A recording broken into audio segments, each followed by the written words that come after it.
Good morning, good afternoon, good evening, good night to our UWI and Whiteboard Labs global audience. My name is Sarah Owen. I'm joining you from St. Kitts and Nevis, and I am your host today for another in the series of exciting launch events for the partnership between Whiteboard Labs and the UWI Open Campus. So this launch event marks the grand finale in a series of events that began with the signing of an MOU between CSPL, better known through the brand of Whiteboard Labs, WBL, and the University of the West Indies through its Open Campus for a joint Center of Excellence in Industry 4.0. But we'll hear today that we are moving beyond Industry 4.0 because there's so much happening and it is happening at such a fast pace, and we are here to discuss it, we are here to plan for it, and we are here to make sure that the education we provide across the Indies suits the needs of our people in the West Indies, in East India and beyond, because we are global now. Since then, we have benefited from dynamic discourse each and every Monday as expert panels explored Industry 4.0 from the perspectives of students, industry, and today academics, as you will hear from scholars what their research and experience is telling us of both labor market demands and training responses. And I'll tell you, just from the conversation we've been having as we prepared this morning, as we did all of our checks, our mic checks and so on, you are in for a very interesting, exciting, and dynamic panel discussion this morning. So I'm going to share with you something that John Dewey is quoted as saying, which is that education is not preparation for life. Education is life itself. So today we explore that concept across the East and West Indies as collectively we envision the future of education and employment in and beyond an Industry 4.0 era. So I wish to share with you some brief words of welcome and encouragement from the Minister of Education in St. Kitts and Nevis, the Honorable John L. Powell. So he sent in advance a few words of welcome and congratulations to us. I'd like to commend the UWI Open Campus on this effort and to endorse the partnership between the Open Campus and CSP. The establishment of this virtual Center of Excellence will no doubtedly provide many opportunities for the peoples of both the Caribbean and India. We've seen the benefits and successes when business and technology are merged together. When you look at companies such as Google, Facebook, and many other tech companies, we've seen what can be done. Why can't this happen for the people of the Caribbean and India? And so I congratulate both parties on an MOU and expect great things to come from this, which will be mutually beneficial to both our people. So we thank you very much, Honorable John L. Powell, for sharing those words of encouragement with us. So as I've promised you, we have a dynamic panel before us today. So we are expecting soon to join us Professor Denzel Williams, who is the Pro-Vice Chancellor and Principal of the UWI Five Islands campus. He's also the Pro-Vice Chancellor for Academic Industry Partnerships and Planning at the UWI, and he is a Professor of International Business at the University of the West Indies. And he's going to share with us his thoughts on global changes in international skills demands. We also have joining us from India, Professor S.N. Kulkarni, who is the CEO of the SEER Oceania International Group, Dubai. He is the advisor to the Honorable Minister of Higher Education in the government of Nagaland, India. He is the CEO of Prof. Kulkarni's Solutions Limited, India. He's the Vice President of the International Accreditation Organization in Houston, Texas. And he is the former Vice Chancellor of not one, not two, but 3 universities. He is going to share with us his thoughts on the appropriate and relevant skills needed beyond Industry 4.0. So as promised, we're taking it beyond where we started, and we're looking really at what is happening live and direct as the skills needed, as the demands change. We also have with us Mr. Danny Roberts, who's joining us from Jamaica. He is the lead partner at IR Plus Consultants, senior lecturer and head of the Hugh Shearer Labor Studies Institute at the Consortium for Social Development Research at the UWI Open Campus. He's the recipient of Jamaica's 4th national honor, the Commander of the Order of Distinction for his contribution to the trade union movement. He'll be sharing with us his thoughts on labor market demands in the new economy in the Caribbean.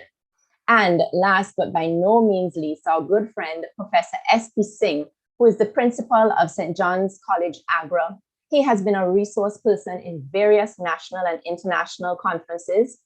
His work as a research guide has enabled him to publish many papers in acclaimed journals, and his vision is to facilitate the optimal growth of learners and promote their all-round development.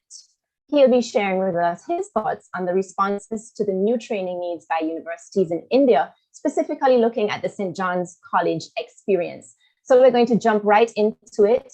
For those of you joining us via YouTube, via Facebook, we really look forward to receiving your questions, your comments. So please keep them coming in. We will be looking forward to receiving them, sharing them with panelists, and we are looking forward to engaging in discussion with you today. So with that, Prof. Kulkarni, I'm going to hand over to you. Good morning, good evening, good afternoon, based on wherever this galaxy of listeners are joining us from. Jai Hind, everyone. I would love to congratulate the Whiteboard Labs and the UWI Open Campus for getting into this partnership. And it is but natural that while concluding this series of discussions that have happened during this wonderful launch event, I would be taking your focus towards what to expect beyond Industry 4.0. We've been hearing about Industry 4.0, the skills required, and various pros and cons of what the industry has faced. But looking at the way the world is growing, the world is going on, I believe it is absolutely imperative that we speak and think about the Industry 5.0. What next? With all the digital gizmos and everything going digital, unfortunately, including human emotions and relations. It's high time we decided, that we need to do something about it. And as this pandemic has taught us, this is the right time to go back.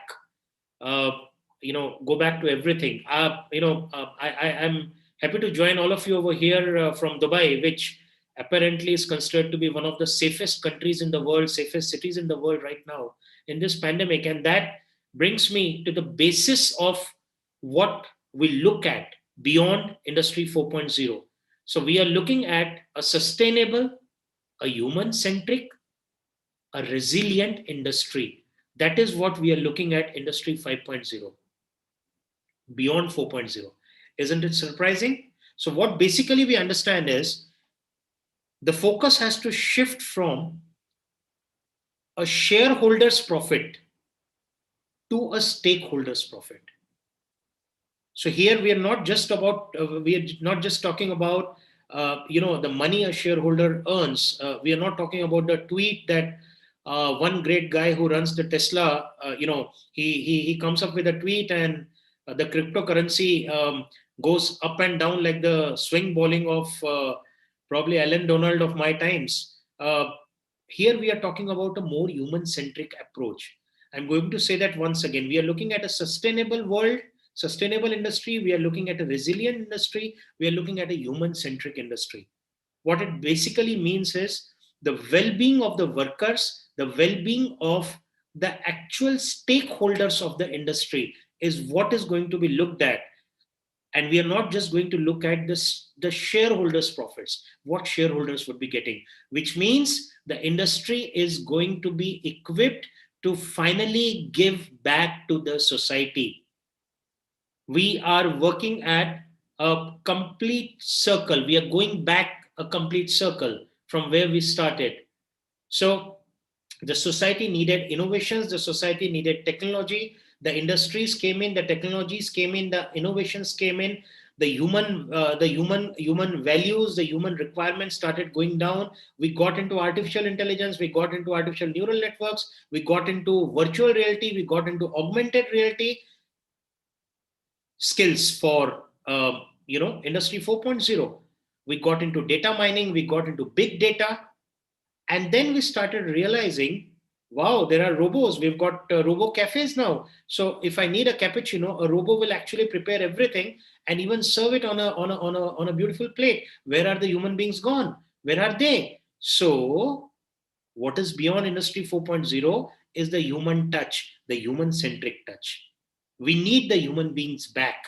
And here is where we are looking at a sustainable industry, a resilient industry, and a human centric industry. So, what needs to be understood in Industry 5.0 very clearly is we need to upskill and reskill our digital workers. One thing has to be understood clearly: machines and digital world are not here to replace human beings. We do not want to do that. No, it is not a part of what is beyond industry 4.0. On the other hand, the digital workers, they need to be reskilled, they need to be upskilled. And for those of you who are interested, I would want you to go through the industry 5.0 booklets that have come up in the European Commission, the European Union actually. I have been evaluating a few startup projects for the last few weeks in Europe, and it is really wonderful to see the way things are happening. So if I talk of one particular project, I'm not going to take beyond my 10 minutes that have been allocated to me. Well, lawyers and teachers can never be relied upon as far as times are concerned and timings are concerned. But in any case, so this particular project that I was referring to, I really love the project. They're using augmented reality to basically set up an app which works the way human psychology works. So they are trying to make an app in which they would connect our thoughts, our feelings, our social media with where we would want to visit, what mood we would be in. So if we are in a happy mood, maybe they'll be talking about a romantic getaway. If we are sad, if the boss has been firing me, and I've been firing my colleagues for that matter, then they would probably recommend some place for meditation and yoga and stuff like that. A human centric approach to the technology. So it is not something that one size fits all. So that is where in industry 5.0 we are moving to. We are again looking at the individualism. We are again looking at the human aspect of it. And in fact, when this point of this seminar came up, I was having a debate and discussion. Well, I cannot call it a debate, because I was having a discussion with my wife, who happens to be a former principal of a few schools, and she's a IB educator, an international baccalaureate educator. As every married man would tell you, there is never a debate; it's only a discussion. So, there were lots of things that were discussed. We were talking about, she was telling me that your children need to get into the habit of critical thinking. Your children need to get into the habit of asking questions, relevant questions, and the professors and the lecturers need to have to get into the habit of answering them, because unless they get into the habit of asking what, why, when, how, they would not be ready for the industry. But my point is, with the typical skills that are going around, since the starting of industry 4.0, the human touch has been missing. So I here wish to focus, let me tell everyone who is watching this, there's a galaxy of stars in this group, in the UWI and the whiteboard labs, who can talk about skills relevant for 4.0. They are doing it, they've been doing it, and they have decades of man experience, women experience as well. Dr. Sarah is there as well. So you have decades of experience there. I need to focus and bring your attention to the human aspect of what is beyond industry 4.0. I hope I have not overshot my allocated time by long. Thank you very much for your time and patience. good thing about speaking virtually is you have the mic and nobody else can interrupt you. Thank you very much. I'm here for your questions and answers. God bless. Jai Hind.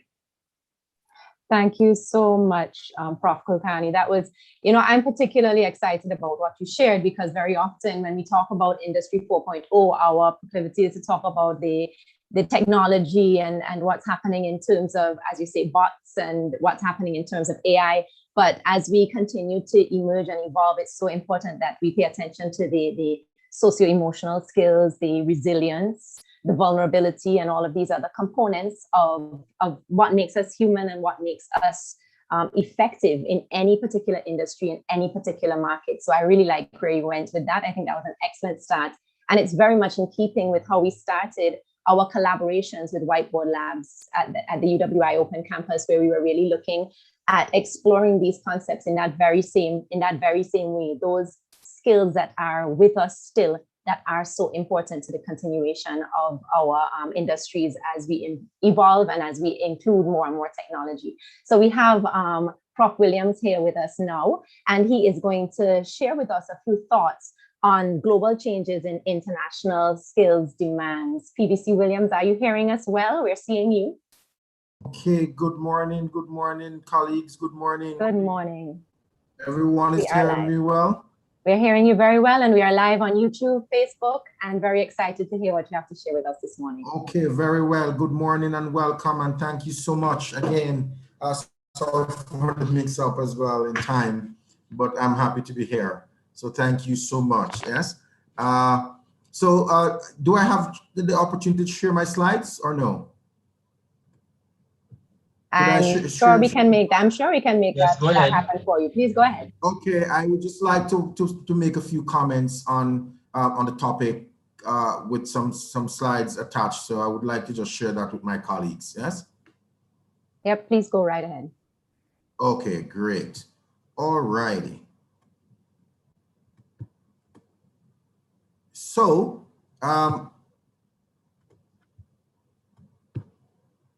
You should see my slide now, yes? So I'm talking about the future of work, industry future of work 4.0. And this 4.0 came from the notion of the combination of information communication technologies and smart automation, referred to, in other words, as the fourth industrial revolution. And so what I do here is to just quickly show you a few slides outlining how this industrial revolution has actually or will impact the new market for skills, the new market for graduates as stuff going forward. So if you look at this, what you will see is that since about the last 250 years, we have moved from a situation where markets were generally powered by power generation, mechanical automation, things to do with the hand and energy and power, basically human power.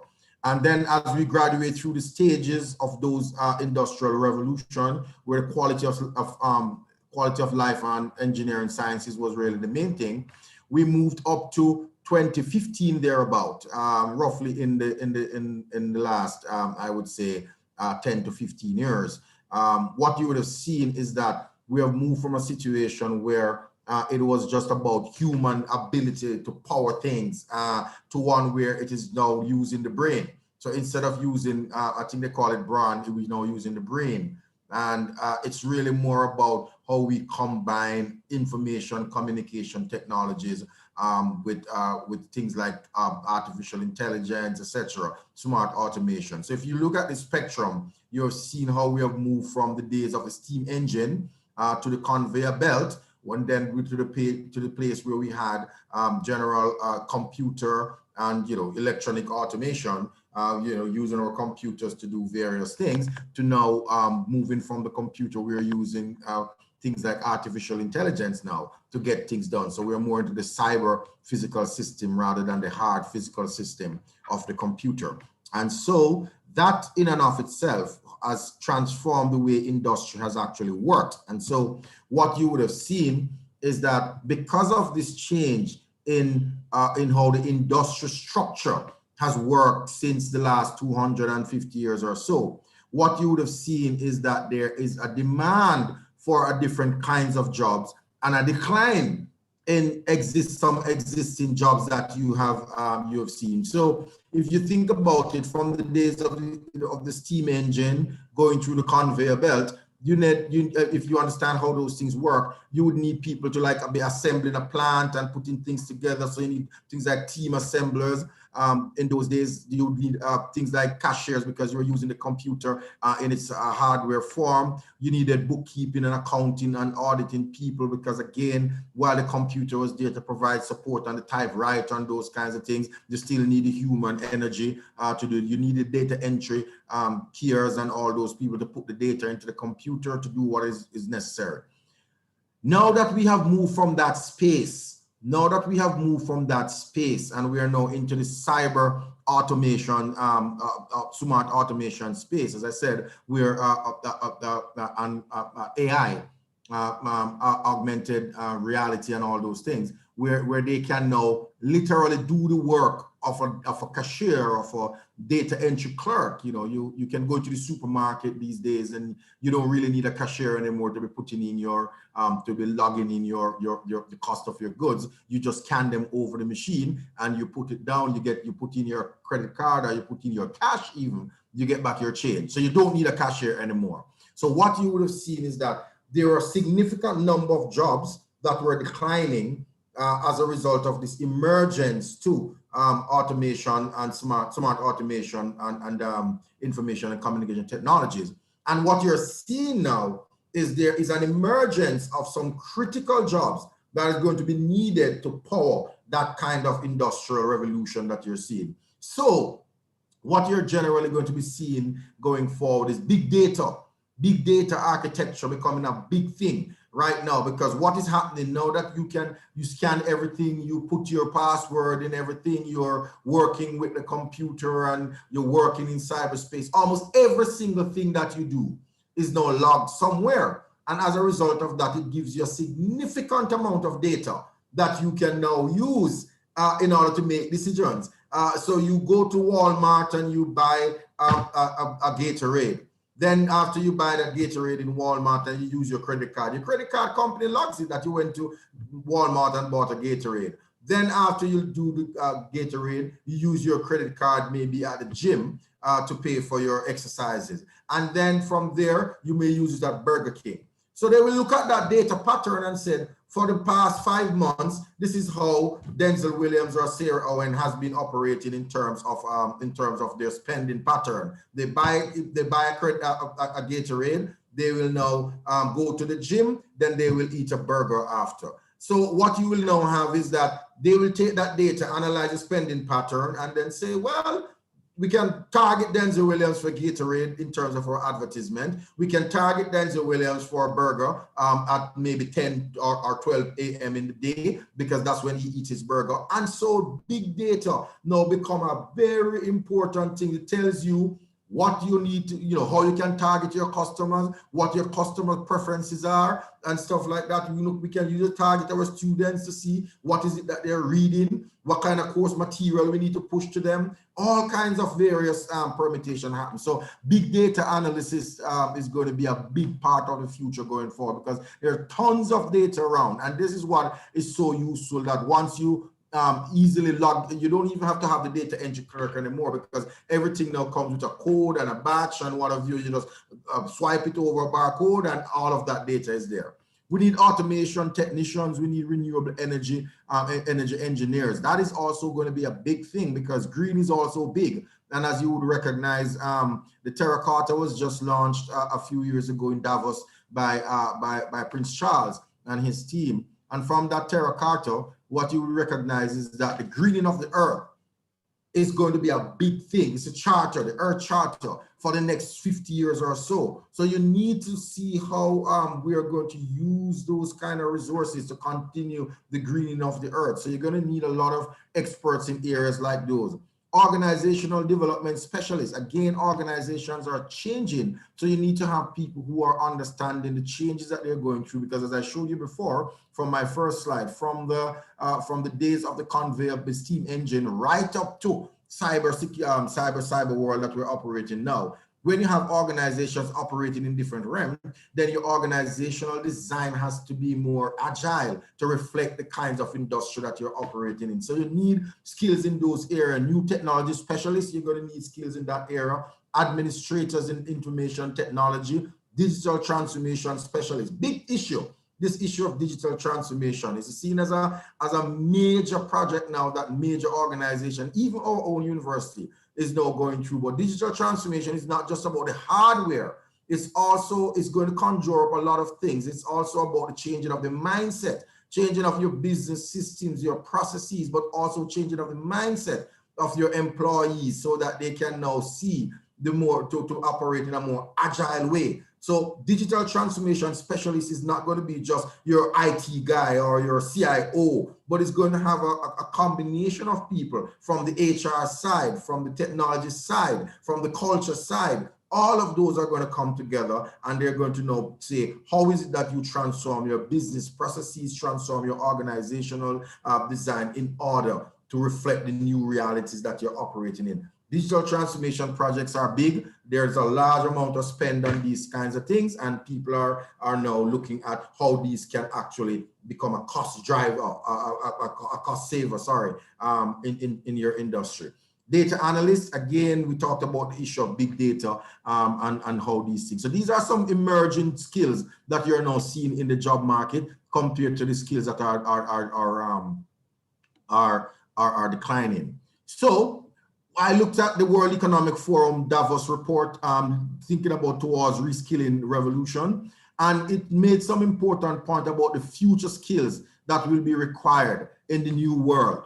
So when we're designing our university programs and we're setting up our classes and we're designing new degree or certificate offerings, these are some important things that we now make sure that our students are having these skills when they leave our shores. And so analytical thinking and innovation is a big thing. Complex problem solving, critical thinking and analysis, active learning. Those are the things that are needed today.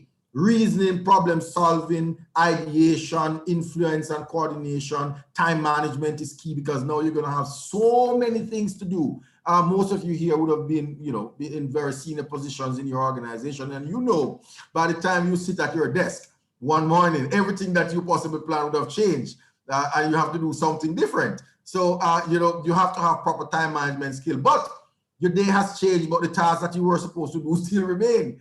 So therefore, you now have to make sure that you properly manage your time in order to get through your task in an efficient way, because sometimes when you hold up on your task, other people are impacted as well. So those are skills that are thing today. But by 2022, not by the next 50 years, by 2022, some important skills that you're going to need. These very same skills, initial things that you had in 2018, problem solving, ideation, emotional intelligence, complex problem solving, because we're talking about big data and those kinds of things, critical thinking, active learning and learning strategies, creativity, originality, initiative, technology design, all those kinds of things that you're going to need. But look at the ones that are now declining by 2022, and that is important to note as you put your curriculum together.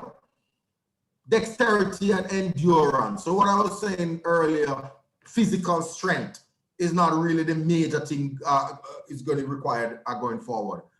Precision and memory. One time you just try to remember everything and memorize these kinds of things and stuff like that. No, everything that you want. I keep telling my students when I talk about these things sometimes, Google is one of the biggest libraries in the world, actually. So anything you want, you just Google it and you get it. So you don't have to keep things in memory anymore just to try and memorize to get it going. So all of those kinds of skills are going to be not so necessary going forward.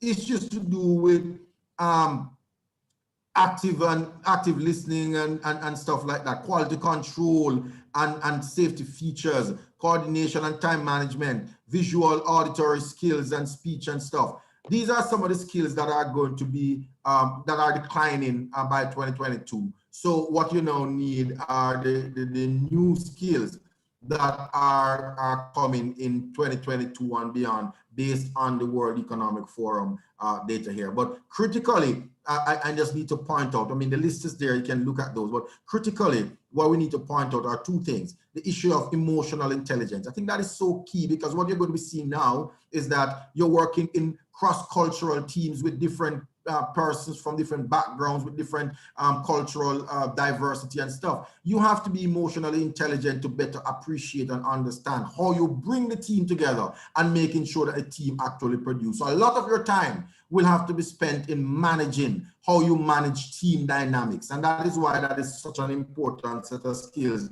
to teach your students in this day and age. I've always said to my students, for example, that, you know, any course that I now design, all of most of the evaluation techniques will require group work, because it is group work that is now going to bring out all of these kinds of emotional intelligence skills, problem solving skills, the complex skills in terms of diversity and those things. Group work brings that out, and therefore I would encourage that no course evaluation is done in this day and age without some form of group work being involved. So the policy agenda that is going to be needed, therefore, and I quickly run through this. I know my 10 minutes is running very close. But in terms of the education system, we have to think about what type of system we will need to deal with this new normal in the ICT space, information, communication, and technology space, under the rubric of smart automation or the fourth industrial revolution. We have to look at what kind of system we're going to need. And I'm suggesting some quick reform agenda. We can debate these and discuss them further, but we need to look at our curriculum. We need to say, what is it that is in our curriculum? We see the skills that are declining. We see the skills that are increasing. We need to say how those skills are captured in our curriculum. So we need a major curriculum reform to take care of these kinds of issues. The policy agenda, the curriculum reform, we need to look at aptitude and experience. So we need to look at skills that are used to apply knowledge to complete tasks, cross-functional skills, specialized skills, abilities that are ranged from physical, cognitive abilities that are required to perform the job role. We need to look at years of work experience, years of job and family experience, so that these can help to inform the kind of curriculum agenda that we actually reform. Similarly, we need to look at financing. We need to ensure that students can access all levels of the education value chain.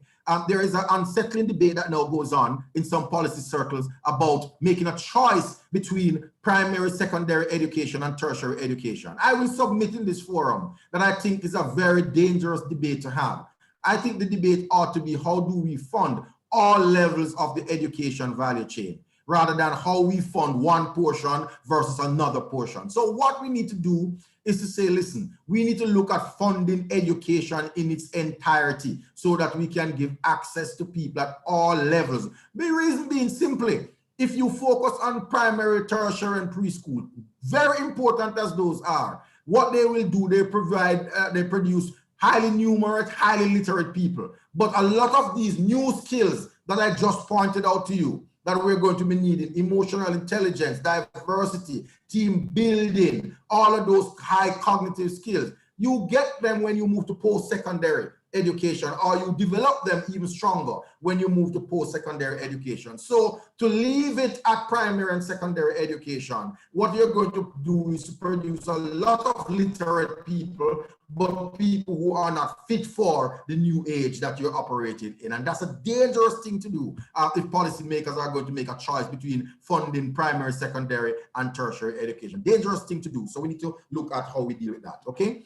Establish funding schemes to ensure payback is not burdensome. That's what we need to do. So look at how we fund it, and establish funding scheme that people can be motivated to take their loans or take their grant, go to this thing, get their education, and when they're paying back, it is not a burden. Because the problem why people are not taking their loans and stuff, because it becomes very onerous to pay back. So we have to look at how we allow them to take their loan, pay back, but it's not burdensome, and they can live a decent life.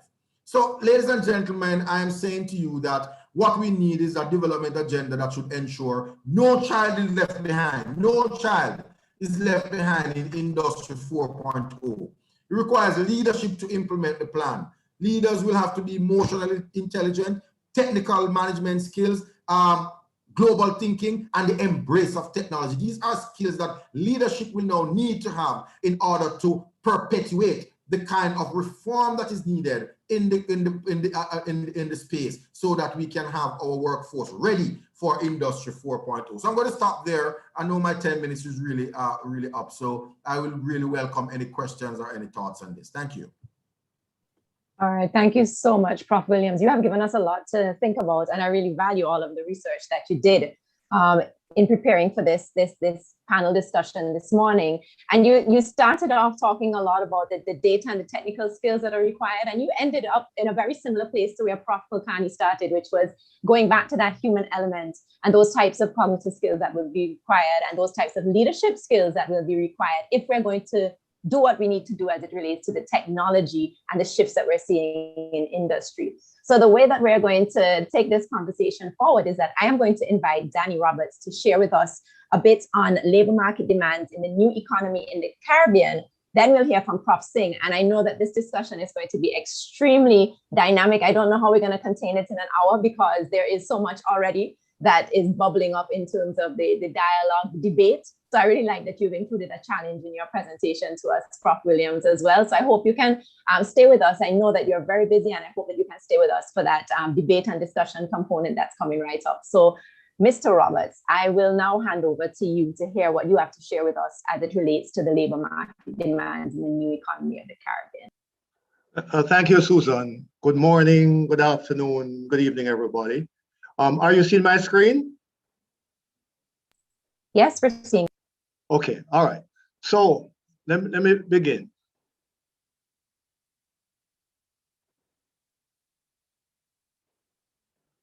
Okay, now, in the discussion about labor market demands in the new economy of the Caribbean has to be themed around two central considerations.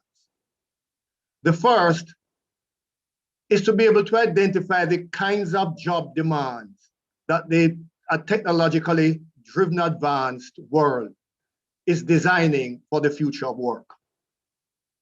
And the second is how to view the new economy of the Caribbean, whether we are on the outside looking in, or as Vaughan Lewis pointed out, we should be looking from the inside outward.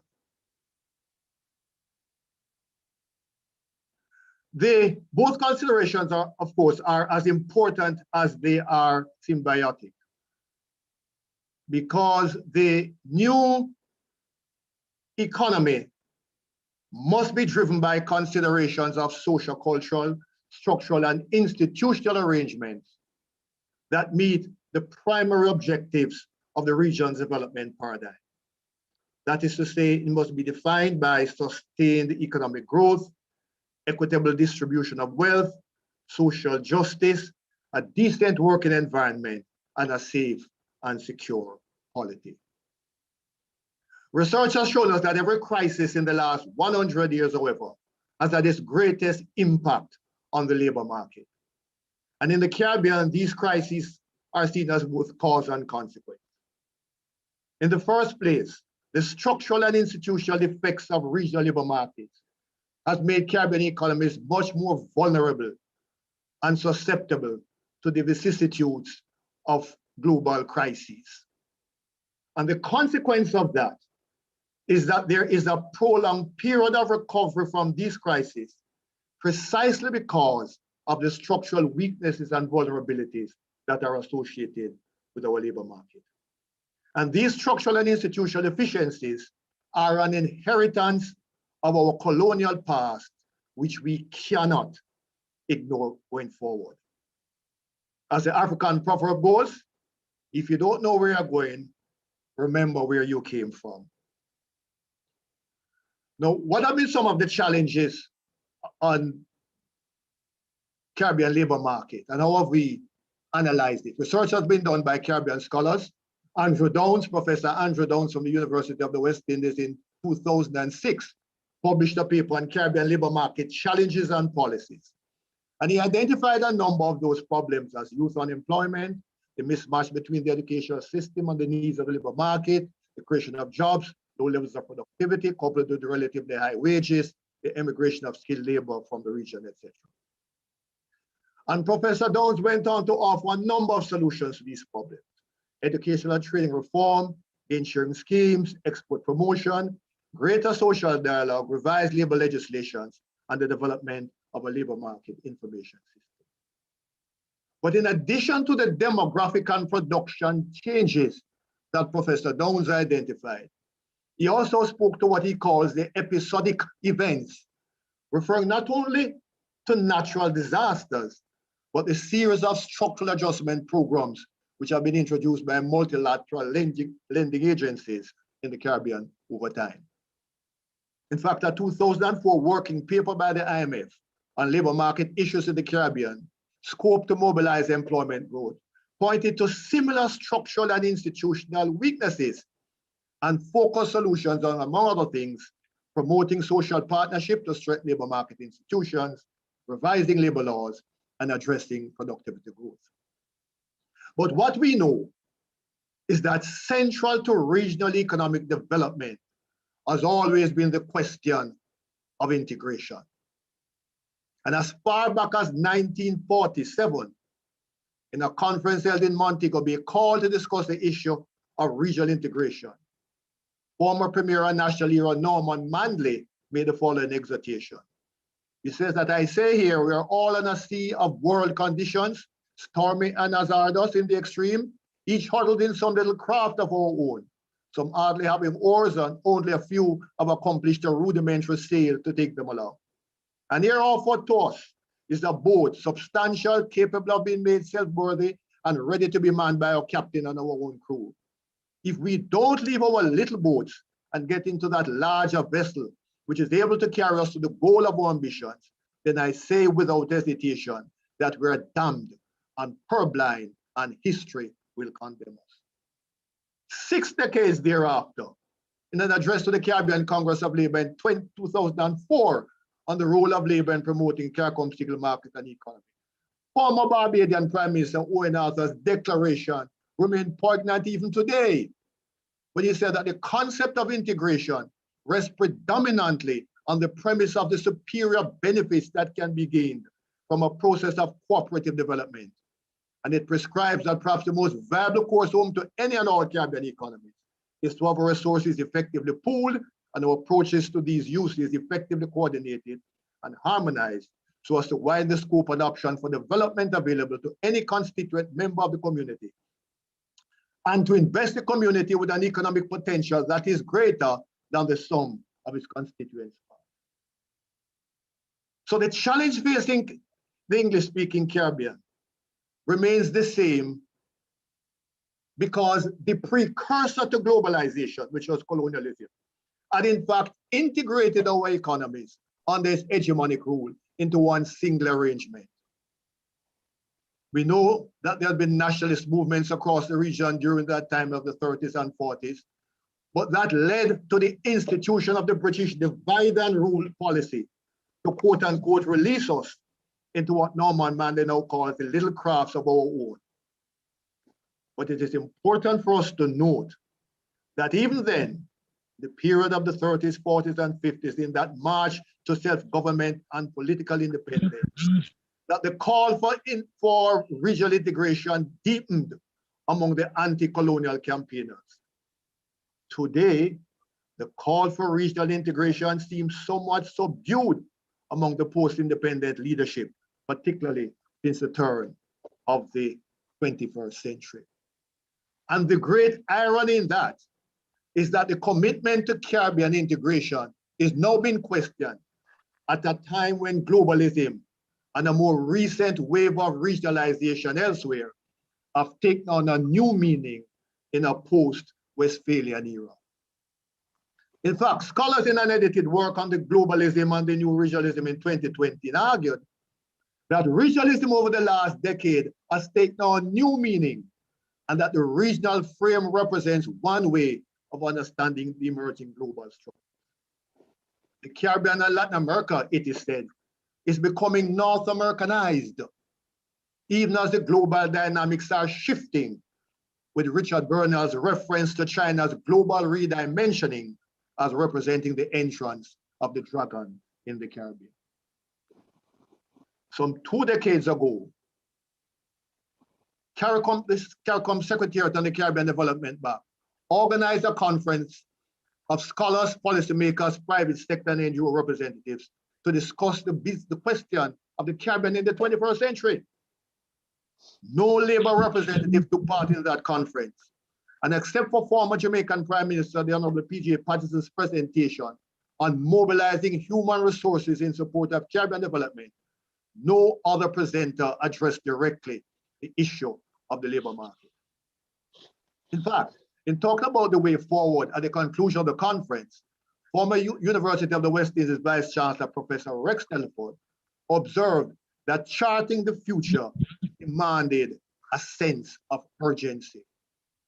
A former UWI Chancellor, Sir Sridhar Ramphal, spoke about the moving finger of history at a time when the West Indian Commission report of 2004 shared equally the urgency for Caribbean leaders to recognize that it was time for action in the pursuit of regional integration. So the question we need to ask ourselves is, how far have we proceeded to put in place the recommendations from the 1999 Regional Conference and the West Indian Commission report for regional integration? But that moving finger of history that Sir Sridhar spoke about has been most dramatic in the last 3 years, and Denzel has made reference to that. The future of work, however, has been well documented in the ILO's Global Commission report on Work for a Brighter Future in 2019. And that report recognized, as has been said by previous speakers, the accelerated pace at which work was being affected by technological advances and the fact that today's skills will not match a job of tomorrow, and newly acquired skills may become obsolete in no time. It highlighted the greening of our economies, again, reference has been made to that, changes in demographics, the expanded youth unemployment, as well as aging population and the pressures on labor market where there are no adequate social security protection. It speaks of the countless opportunities which lie to improve the quality of working lives, expand choice, close the gender gap, reverse the damages wreaked by global inequalities, and to create a brighter future and deliver economic security, equal opportunity, and social justice. So what has been the Caribbean response to that? In May of 2019, a couple months after the ILO published its report, regional labor ministers met under the auspices of the International Labour Organization, not CARICOM, and observed, and I quote, that powerful forces of globalization, the technological and digital revolution, global warming and climate change, as well as demographic shifts, are challenging the world of work, and that their impacts on the Caribbean have been devastating, and the implications for the future deeply worrying. That meeting did not include the other social partners, namely representatives of labor and employers.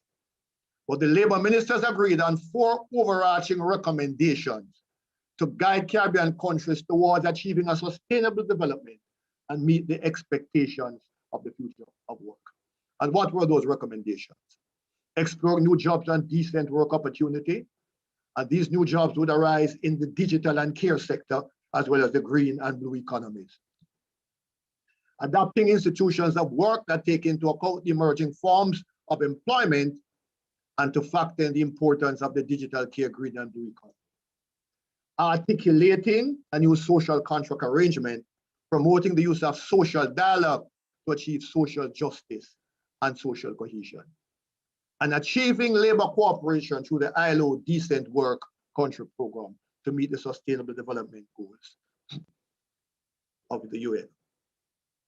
Now, that moving finger of history, in the last 15 months, we have seen where COVID has had its most devastating effect on Caribbean labor markets in terms of its disruption and job losses.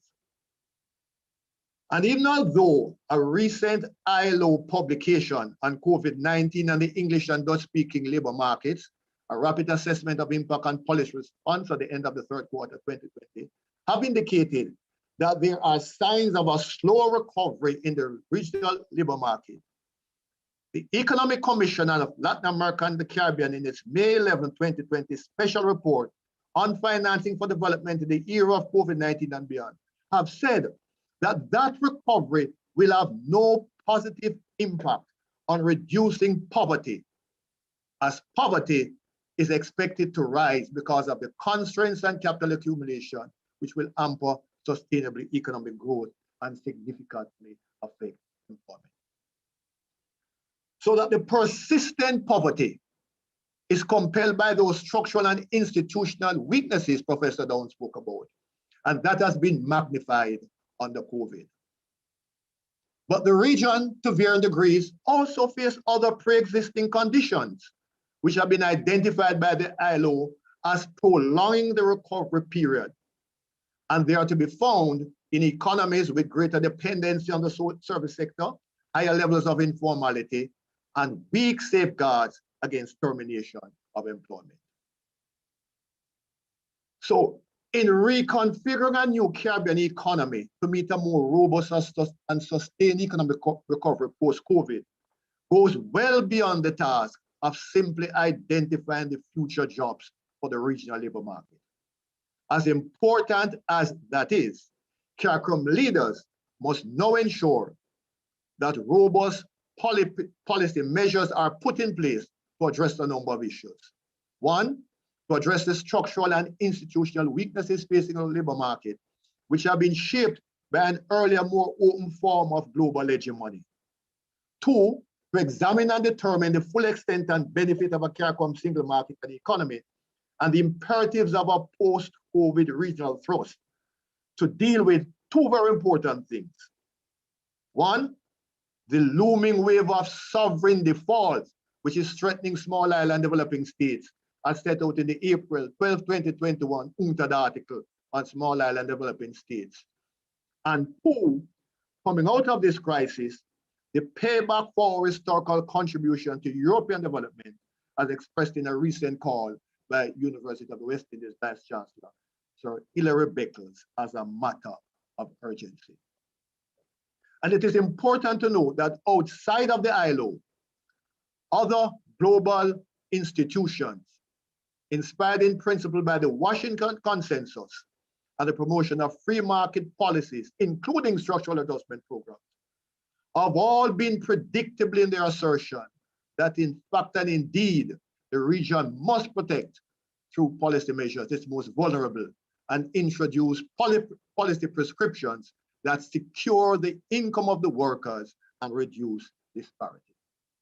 So in summary, and in conclusion, what are we talking about? If we are to reimagine the new Caribbean economy, we ought therefore to be looking from the inside outward. But to do so, we can no longer huddle in small crafts of our own, but must coalesce around our common history, as the managing director of the IMF recently said, coalesce around our common history, culture, and experience into fortifying a regional response to the future of work. But the uniqueness of the Caribbean has to take into account the history of Caribbean labor, which has been a history of exploitation. And therefore, the measures that we introduce to deal with the post-COVID recovery must not only ask these questions, but answer them. What do we see as the socializing function of work? And how will the changing nature of work that Denzel spoke about affect the coherence of our society? We also have to talk as well, not only about the quantity, but the quality of the jobs we are creating, about how work is regulated and the nature of the employment relationship going forward, and the governance of work, which has to be pursued through labor legislations, regulations, collective bargaining, labor market institutions, and social dialogue. So finally, as we embrace the new normal and the future of work amidst the COVID pandemic, the impact of the technology, again, previous speakers have mentioned, will not diminish, but will be intensified. The fourth industrial revolution is now included as a strategic intelligence in the solution to rebuild a sustainable economy post-COVID pandemic. We in the region need to seize on these discoveries for the framing of a new Caribbean reality to make prophetic the words of the Caribbean historian and journalist Taylor James, that indeed technological discoveries are the spermatozoa of social change. Thank you very much. Thank you so very much, Danny. Thank you, Mr. Roberts, for that. This morning, we are really on a journey.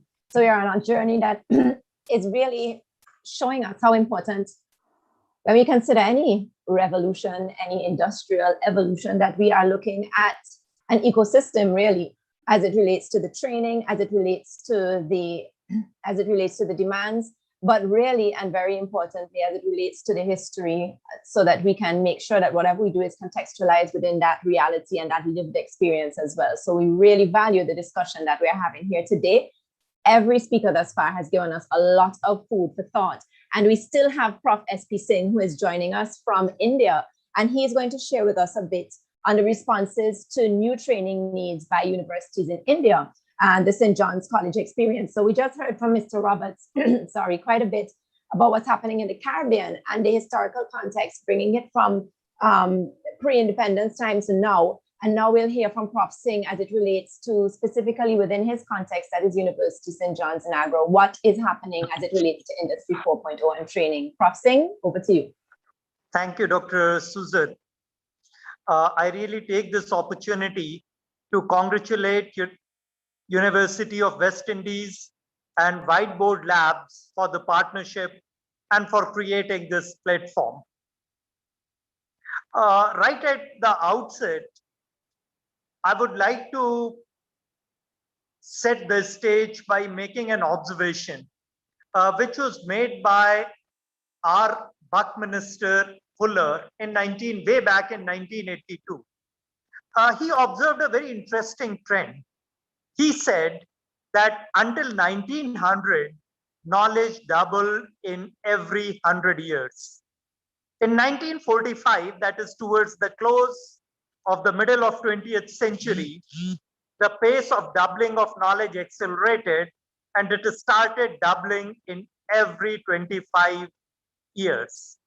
By 82, it had become staggering, and the knowledge was doubling itself in 12 years. And the estimates say that, the conservative estimates say that by 2021, the knowledge is doubling in every 24 hours. And some estimates even say that it is in 12 years that the entire corpus of knowledge that exists in the world doubles itself. And it has a very serious implication for human life, institutions that have been created to train and equip humans for playing responsible and productive roles in the larger society. The very idea of a scholar, a person who knew or who had mastered the province of knowledge, has become an impossibility. We would need to exist and survive in a world where we would know that we are continually navigating in a world where our share of knowledge is becoming smaller and significantly smaller with each passing day. And that is a very critical and crucial realization as we learn to operate in a world of Industry 4.0, which is the Internet of Things. And today, Professor Kulkarni made a very interesting observation going beyond Industry 4.0 to Industry 5.0, which of course not only factors in the reality of Industry 4.0, but trains humans to navigate simultaneously with the reality. And he used three interesting words. He said that it could be a world which would be sustainable, resilient, and human-centric. Now, India also has been responding to this change. Of course, the two speakers talked largely about global issues. the macro trends, the way transformations are shaping out or panning themselves out at the global level. The preceding speaker talked about, Mr. D. Roberts talked about the regional level, the way labor scenario in the region is developing. But I would probably stick to an extremely localized experience, and that is in the context of St. John's College. To give you the background of the college, I would tell that this college is a mainstream traditional college that has been running undergraduate, postgraduate, and research level courses in humanities, social sciences, physical sciences, chemical sciences, life sciences, and business studies. In last few years, we have, like the entire country, we have become aware of the need to impart critical thinking in our students. Ability, different kind of pedagogical interventions to ensure that even in their regular education that they receive, the critical thinking is embedded and imparted into them. Another very important thing is, more than acquiring skills, we require a mindset, a willingness, a commitment to learn, a commitment to stay flexible, a commitment to be adaptable, a commitment to understand the world, and commitment to commit ourselves to the process of active learning, and incessant and never-ending commitment, knowing that the rate of transformation is going to accelerate with each passing year, and there are no fixed certainties. The only thing that is going to help us is the capability or the inner resourcefulness to acquire new skills and knowledge. And that kind of approach, that kind of mindset needs to embed it into the learners for the future. Instead of priding on the set of skills that they have acquired, it is the mindset and the attitude that they will have to safeguard and guard. Very briefly, within the paucity of time, in last few years, there have been different kind of training programs that we have experimented. Some of them, probably very briefly, I would like to share. I might not do more than just dropping in the names, but probably they will help to understand how a traditional college has been trying to augment the skills of the students by exposing them, by imparting various kind of critical skills that would enable them to be more effective in the workplace. For instance, to just give you an example, in the Department of Chemistry, we had a research center on environmental issues, especially ambient air pollution, and also on indoor air pollution. Now, what we have tried to do is gather certain resources and give a training in environmental activism, understanding that would be a need which is going to arise in the world ahead. As we move towards greater digitalization, the Department of Earth Sciences or the Department of Geography took initiative in equipping students into geotagging and mapping, something that would enable them to contribute more effectively in the areas where they would be actually able to apply knowledge in a world where geotagging is required more and more. We also are trying to kind of develop skills like digital marketing and communication understanding that many students would find opportunities in these segments. As technologies are going, so presentation skills need to be augmented. And presentation skills have become very critical in today's time. We talked about that the world ahead would be human-centric, and soft skills would be perennially important. And we have been running training courses on soft skills, and they have considerably kind of enabled our learners to find employment. Then leadership in today's context, specific training programs on team building, programs which enables a learner to be a content writer, content writing or storytelling are extremely important. We in Agra are in a tourist destination, and I believe that many in Caribbean would identify us in this situation. COVID has been a huge disruptor for tourism industry, and there is a need of creating content for virtual tourism, and we have started kind of working in that direction also, developing media, entrepreneurship, creativity. Then certain other skills like project management, digital, something which enables learners to develop that acumen where they can continually run a project, be flexible in their approach, and adapt to the changes that are continually sweeping the world around them. Of course, as was discussed by my preceding speakers, emotional intelligence is a very, very significant aspect.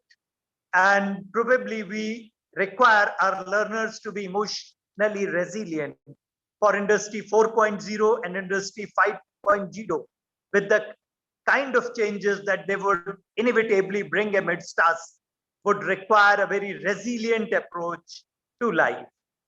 And as people do face emotional burnout, we have also been kind of running trainings on mindfulness to calm down, to pacify oneself, to charge one's batteries, and to proceed ahead with a renewed vigor and enthusiasm.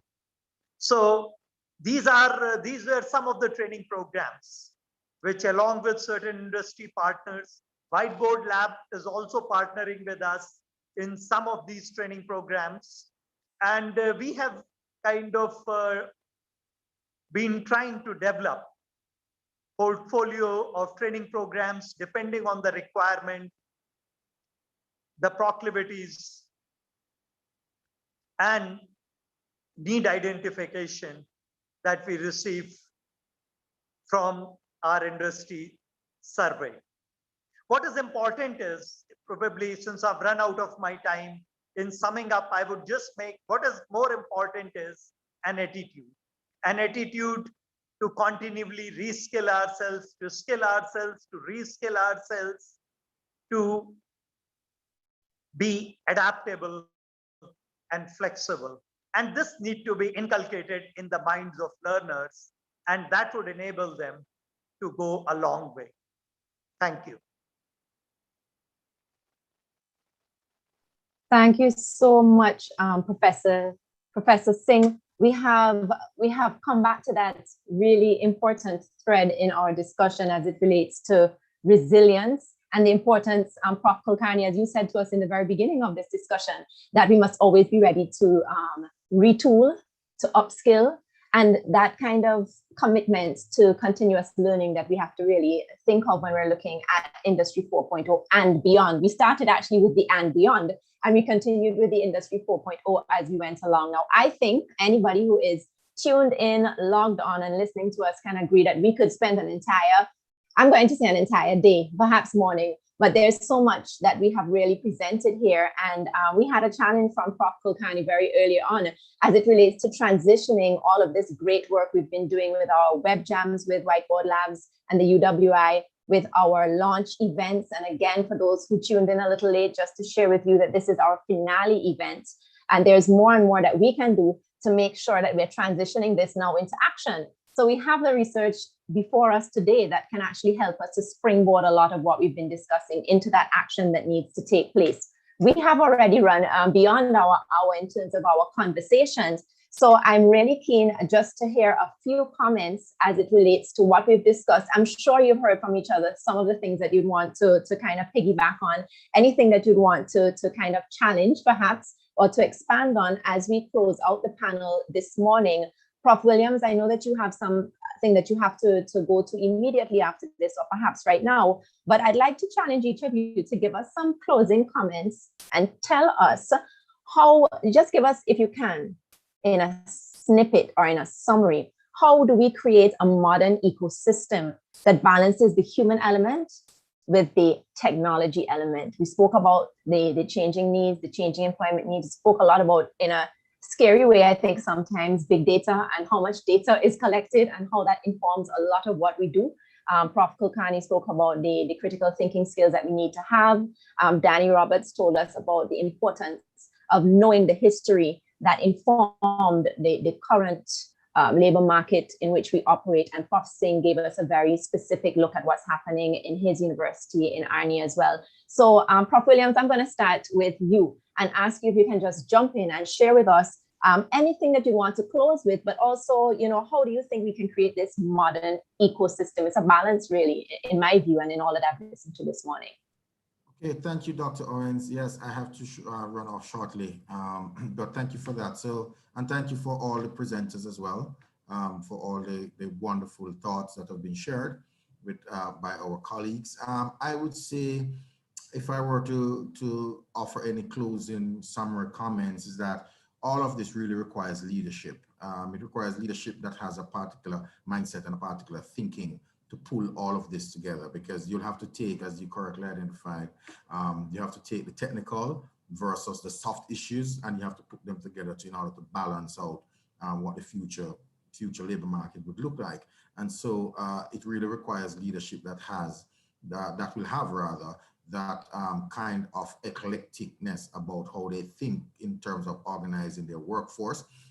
They would also have that global mindset, as I spoke about, because you can't be parochial in this new global labor market. You have to be very, very broad-minded, respect and tolerate diversity in all its forms. You have to also be technologically aware, but you also have to have that human side that you're touching to this. So therefore, it really requires a kind of leadership that can pull this together. And I would say that is a core of everything at the end of the day, in order to pull all of this together to get that balance that you're talking about. All right, excellent. And that actually brings us right back to what your final slide was telling us about the importance of leadership and the type of emotional intelligence that's required, the type of readiness for change and resilience that's also required. So we really appreciate that you were able to join us and fit us into your schedule this morning. Our principal, Dr. Longsworth, was also here and had to jump to go to another meeting and extends her apologies, but wanted to share with everyone who's listening that she thoroughly enjoyed the discussion this morning. So thank you very much, PVC Williams. I enjoyed it as well. Thank you very much, colleagues, and hope to see you around again. Bye-bye. Okay, excellent. Thank you.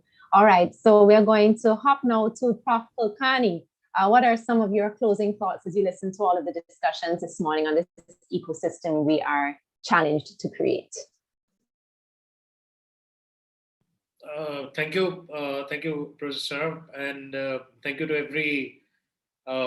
every speaker who's come up with so many interesting thoughts, and especially to Professor S.P. Singh. I've been knowing St. John's College, Agra, as one of the premier institutes in North India. I started my career with Defense Research and Development Organization in Agra, which was quite near St. John's College. So I know they've been doing a terrific work. And thanks, sir, for your thoughts. It's always a pleasure to talk to you. as a closing remark, I think Professor Williams has more or less covered, the entire ambit from, zero to infinity, actually. And whatever dots remained to be connected were aptly connected by Professor S.P. Singh and other presenters and speakers. But only thing that I would like to add to this is, at some point in time we need to understand, they used to say that no man is an island. I would tell you that no education level is an island. So if we want to succeed in Industry 4.0 and beyond, this is the right time when we start looking at what our schools are doing, what our primary education is doing, what our secondary education is doing, what our tertiary education. End of the day, when children walk out of their schools and get into a premier institution such as the University of West Indies or the St. John's College, Agra, or lesser universities that I have run in my life, unfortunately, there is a sea change as far as the tradition, the system, and the methodology of learning and teaching is concerned. And then when they pass out from our institutions and go into the industry, trust me, it's a cultural shock. Actually, it's an industrial shock, if you really ask me. And the industries are the one who get shocked more than anybody else. So there has to be a connect. And one of the basic connect that I have seen across the globe is I've been working with the education system in Finland and Singapore for the past couple of years. And what has really impressed me in some of the education systems across the globe is, they walk the talk. Unfortunately, Professor S.P. Singh has been there at a premier position for such a long time, so he would understand what I mean. Unfortunately, we talk the walk or we talk the talk, but there are very few organizations in the world who actually, and governments in the world who actually, walk the talk. And Finland, Singapore, Japan, Korea, these are some of the educational institutions and systems that really do that. And let me assure you, you'll be surprised that none of the systems of UK or United States or Canada are in the top 5 education systems in the world as far as the school education is concerned. Because if we talk of critical thinking, we talk of an inquiry-based learning, we talk of the human factors, we talk of multiprocessing, we talk of multicultural approach to learning and teaching. This is something where countries like Finland, countries like Estonia, Singapore, Korea, they score well. The PISA scores tell that. And why I'm taking you back to the school level is only because we as, we are supposed to be the ones who would polish these children to be 24 karat, products. Unfortunately, if the raw product that comes to us is not processed properly, we would not be able to do that at the level of higher education. And people like whiteboard labs, they have been doing a terrific job in trying to, somehow mitigate this issue. But then this issue needs to be mitigated right at the school level, and that is how things will start really working out. Dr. Sarah, you and your lovely team at UWI, you can really make a difference. And believe you me, it's not difficult to get into one of the top 500 universities in the world. I am a product of Indian Institute of Technology, Delhi, which is out of one of the top 200 in the world. It's been there for such a long time. And it is not because of anything else, except for the fact that you are encouraged to ask questions and you can expect to get answers at such institutions. Thank you very much for your time and for listening me out. God bless.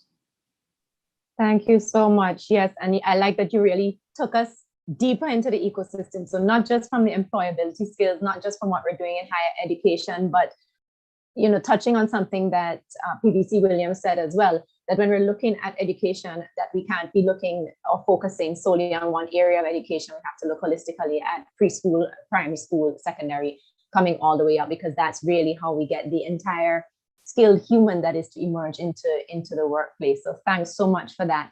Danny Roberts, I'm coming over to you for your closing comments as well, and any thoughts you have on this ecosystem we're discussing before I hand over to Prof. Singh. So Mr. Roberts, what say you? Thank you very much, Susan. I have about 3 or 4 comments to make. The first one, and Professor Kulkarni mentioned it in his opening, is that Industry 4.0 and beyond is not replacing labor. There will always be a space for labor, perhaps at a much higher level, but that is something that we need to make very, very clear. The second point, again, all speakers refer to, is that the approach for development, particularly for us in the developing world, is that it has to be human-centric. The ILO made that very clear in its report on the future of work, that the quintessential underlying overarching factor in the development of any policy and measures to drive the future of work has to be people-centric or human-centric. The third point I'd make, again, Professor Williams spoke of that, is that again, we in the developing world who have been the subject of colonial rule and have a recent history of independence, 50, 60 years, we have to recognize that there has to be an attempt to decolonize our education system. Professor Williams spoke about the changing of the curriculum. I want to say a decolonization of our education system. Because part of that must include, again, a comment made by all speakers, the critical thinking skills. It is in a sense unfair to university students for us to now set questions that require critical thinking when the foundation of their learning was not based upon that.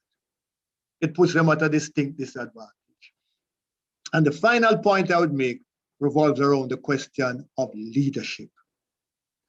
Because if we don't have the kind of leadership that recognizes the importance of making the change in a way that creates what has been a feature of the ideal of human existential reality, questions of equality, social justice, egalitarianism, that we have to recognize, certainly in the Caribbean, that the structure of our economy bequeathed to us by colonialism has not made sufficient radical change to address those issues. And the pandemic provides an opportunity for us to reshape our economies in a way that addresses those fundamental issues. Thank you. Thank you so much, Danny. I like that we are digging deep here today. I recently looked at something that spoke to the importance of having courage in leadership, and that you can't have courage without vulnerability. And I think that it's very easy to look at spreadsheets and systems and data, but really what we have to do is dig a bit deeper than that. We have to look at the history. We have to look at the structures that were built that we need to radically change and shift, and that we need to really, I think that we tend to, this is my own view here, and as moderator, I'm not panelist, so, but I'm just kind of adding in my own view that, we often speak about this very palatable reform, and we really need to speak about something perhaps much more revolutionary than that to change things in a much more dramatic and drastic way. Otherwise, we won't be able to build on the systems that we need. We really need to do a lot of the foundational changes. I agree with you entirely, Mr. Roberts. So I'm going to hand over to Prof. S.P. Singh to hear from him what his closing comments to us may be.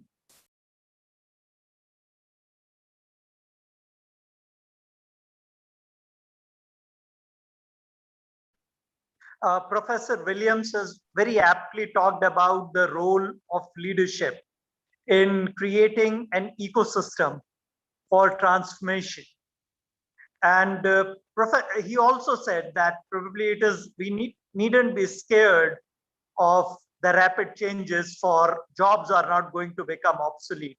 Professor Kulkarni talked about the entire educational ecosystem and the different nodes of that ecosystem, how they can together in synergy contribute to the critical skills that are required in a learner. Dr. Robert talked about decolonizing academia. And very interestingly, if we see the modern academia or the world of industry 4.0, a learner has been empowered, and an empowered learner equipped and augmented with the capabilities of critical thinking, creativity, ability to process information, access knowledge, and create channels for communication. Probably all kinds of egalitarianism, whether it be decolonization, whether it is gender egalitarianism, or articulation of the marginalized voices, or probably harmonious globalization, approach to globalization, that would require to be embedded within how the ethos that the academia should be run. And I believe that probably this is where we need to have a strong ethical base, because the world ahead, I believe, would require skills of resilience. And the resilience will come. It is important to be a rooted individual to be resilient, rooted in certain ethical values, rooted in one's own, rooted and secure in one's own identity, rooted and secure so that one can honor, respect, harmoniously deal with others, and create a workplace which is harmonious. At the same time, there has to be an attitude of flexibility. There has to be an attitude of comprehensive learning. And I believe that with the leadership at different levels, because one more thing we see is that as the knowledge is expanding, an individual is not turning into only a passive consumer of knowledge, but a producer of knowledge as well. His sphere of influence is increasing, and the leadership potential is correspondingly growing. Therefore, it becomes important for us to constantly be proactive in bringing in those attitudinal shifts. And we look forward to a leadership that would harmonize various nodes through which we would see the transformation of Industry 4.0 to the ideals that have been envisaged in Industry 5.0. Thank you. Excellent. Thank you so much, Prof. Singh. I think that Ashish, who is up next, will agree with me that you all have given us actually through this discussion, we have charted a path that will inform a lot of the curriculum that we'll develop together as we continue to push our theme of Industry 4.0 and beyond. Thanks so much, Prof. S.P. Singh. So I'm now going to hand over to Ashish, who will bring a few closing remarks of gratitude to the team before we close out our discussion today. Over to you, Ashish. Thank you, Sarah. Good evening once again to our audience and panelists. In this such a short time, we have heard a discussion between the greats of academia. I hope our takeaways are useful. We have talked about a future economy, a future in jobs, and in a future of how we live. The pandemic has also shown us one thing: go back to the basics. And this panel has also shown us how to do that.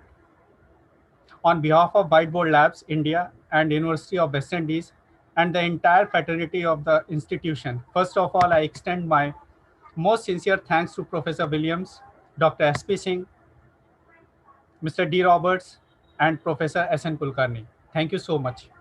I'll take this opportunity to give my humble gratitude to Professor Harold McDougall and Dr. Luz Longsworth and Dr. Rohit Sipson to create the UWI and WBL Center of Excellence to visioning the future of the East and the West Indies.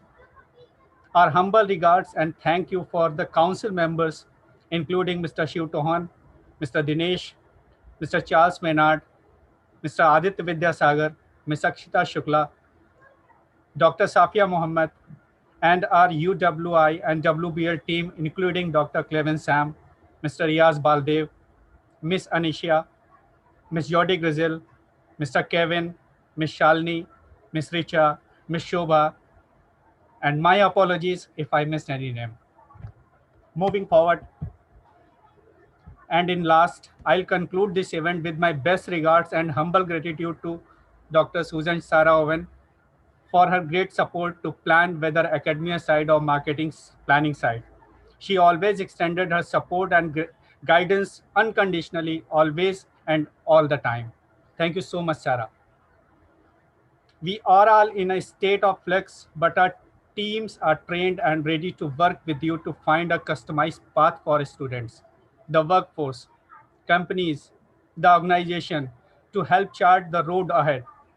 We are coming with our competency courses and curriculum under Industry 4.0, entering into 5.0. By the detailed information will announce 15 June 2021.